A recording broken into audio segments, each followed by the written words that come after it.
Hi, I'm Conrad Fischer, and I'm the Director of Educational Development at Nassau University Medical Center, and I'm the Chairman of Medicine for Kaplan Medical. And this is Physiology, and I am an excitable boy. Here it is, excitable tissues. And how do we manage our membrane potential? Nothing like living up to our full potential here. Now, this section can feel very challenging, which is to say difficult. It's short. The major thing is this. Potassium is a cation. Cation.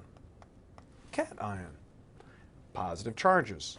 When positive charges leave a cell, what does that leave in the cell? If positive charges exit, that leaves the cell negative. Now you understand the whole chapter. Thank you. The end. Now, when potassium leaves, it leaves the intracellular membrane potential net negative.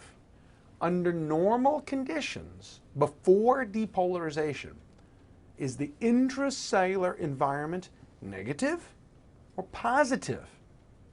And it is net negative.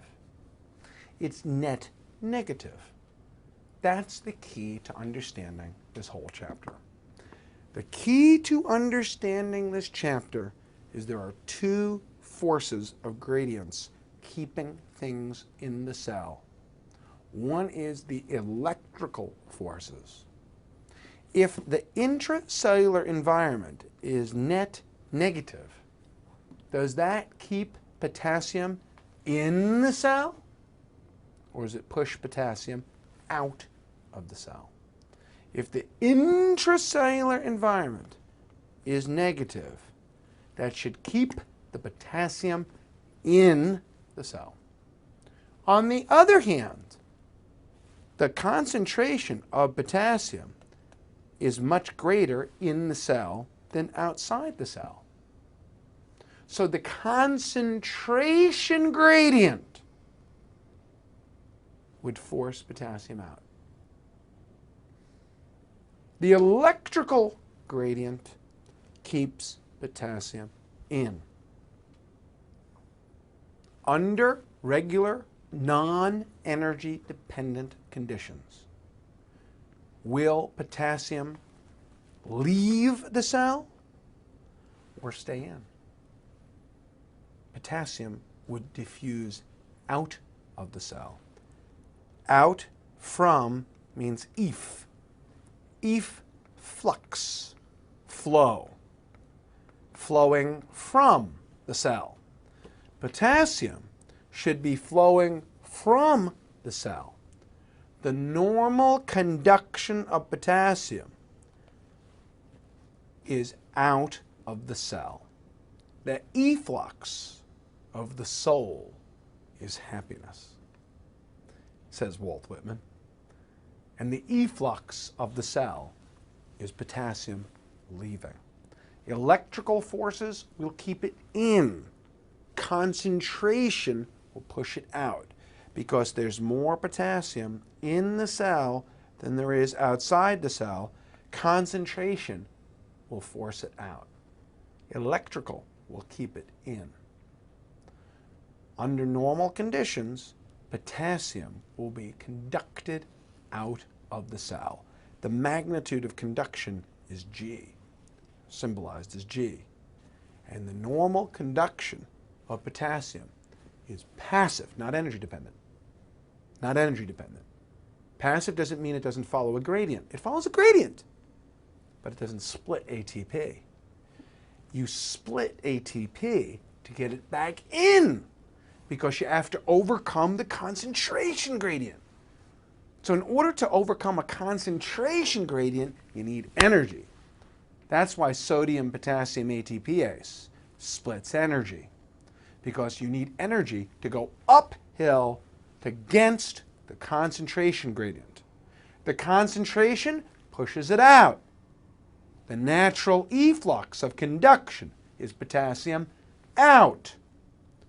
Repolarization against the gradient is energy dependent. Sodium-potassium ATPase goes in. Normal conduction goes out. Why out? Because the concentration is greater in the cell of potassium than outside. Concentration gradient pushes it out. Sodium-potassium ATPase pumps it in. It's not a pump out.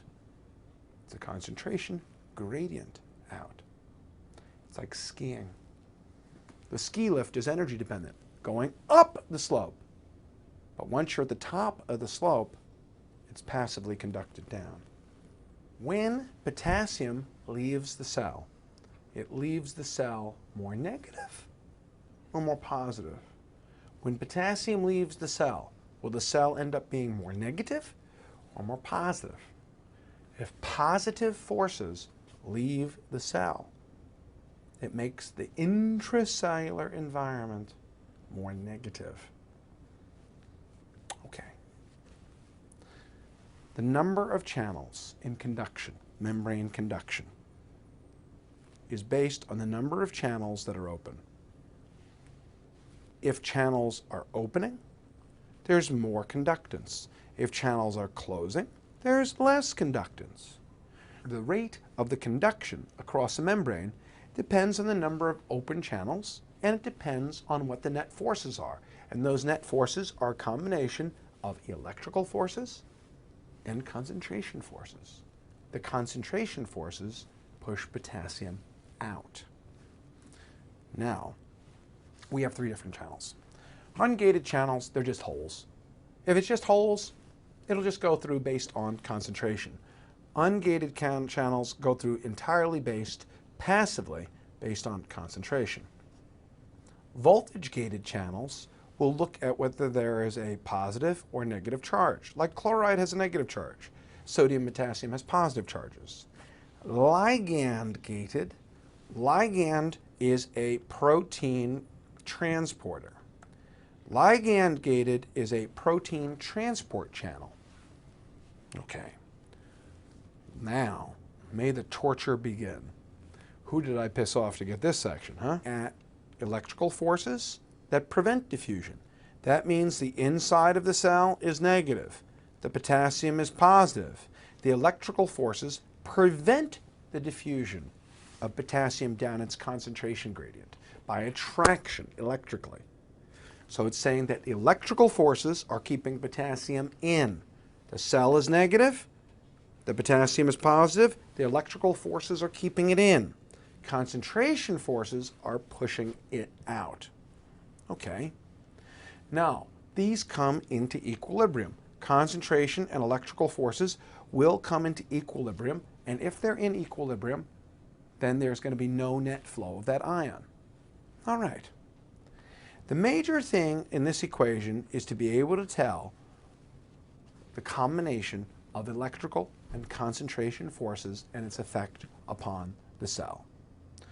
Now, what this is saying is that the net negative forces inside the cell are going to keep potassiums in. It's the same thing we just said. It's the same thing that we just said. Membrane potential, somewhere between -70 and -90.